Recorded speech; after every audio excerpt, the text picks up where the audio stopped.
নমস্কার বন্ধুরা। আজকে আমি একটা শরবতের রেসিপি দেখাচ্ছি।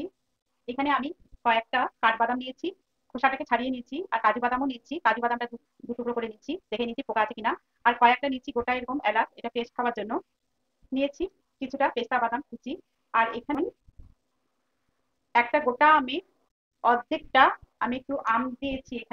এখানে আমি ফুল ফ্যাট দুধ গরম করে ঠান্ডা করে নিচ্ছি, এইখানে আমি দিয়ে দেবো।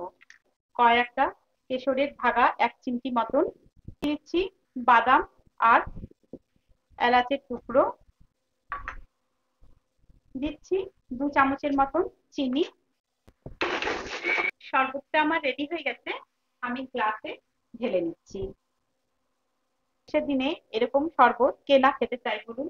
এক টুকরো আমি এখানে বরফ দিয়ে দিচ্ছি, ওপর থেকে দিয়ে দেব একটু পেস্তা বাদাম, দেব 2-1 টুকরো কিশমিশ, একটু আমি আমের কুচি করে রেখেছিলাম, পেস্তা বাদামটা আর একটু দিয়ে দেবো ওপর থেকে। আর দিয়ে দেবো কয়েকটা কেশরের ধাগা। এই শরবতটা খেয়ে বলুন তো কেমন লাগছে। এই শরবতের রেসিপিটা যদি আপনাদের ভালো লাগে বন্ধুরা, বাড়িতে বানিয়ে খাবেন আর আমাকে কমেন্ট করে জানাতে ভুলবেন না। আপনারা সবাই ভালো থাকবেন, সুস্থ থাকবেন। দেখা হবে পরের কোনো ব্লগে।